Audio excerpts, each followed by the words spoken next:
వేసవి కాలంలో మాత్రమే దొరికే ఈ ఈత పళ్ళ గురించి తెలుసుకుందాం.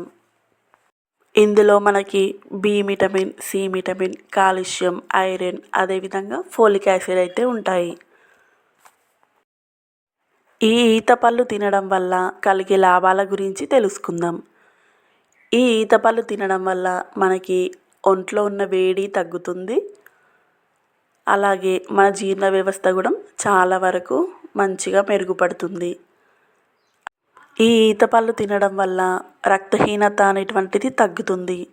అదేవిధంగా నరాల బలహీనత ఉన్న వాళ్ళకి కూడా ఈ ఈత పళ్ళు చాలా వరకు ఉపయోగపడతాయి అన్నమాట.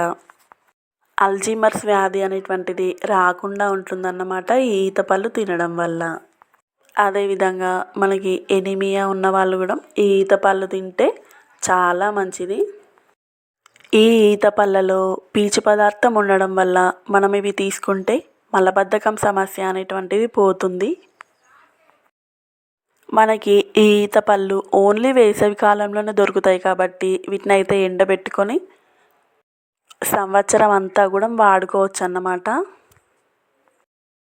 ఈత పళ్ళలో ఐరన్, కాల్షియం ఉంటుంది కాబట్టి ఎదిగే పిల్లలకి ఇచ్చామంటే వాళ్ళ మెదడైతే చురుగ్గా పనిచేస్తుంది. శరీరంలో ఉండే వేడినైతే ఇట్టే తగ్గిస్తుంది. ఈ వేసవి కాలంలో ఇవి తీసుకోవడం వల్ల చాలా లాభాలు అయితే ఉన్నాయండి. ఈ ఈత పళ్ళు మనకి చాలా న్యాచురల్. వీటికి ఎలాంటి మందులైనా పెస్టిసైడ్స్ అయినా ఏమీ వాడరు. మనకి ప్రకృతి ఇచ్చిన గొప్ప వరం లాంటివి. ఇందులో అనేక లాభాలు ఉన్నాయి కాబట్టి మీ దగ్గర అవి దొరికితే ఖచ్చితంగా తినండి. మనకి ఈత చెట్టు నుండి కళ్ళు కూడా వస్తుంది. అది కూడా హెల్త్కి చాలా మంచిది. ఇలాంటి మరెన్నో వీడియోస్ కోసం మన ఛానల్ని సబ్స్క్రైబ్ చేసుకోండి.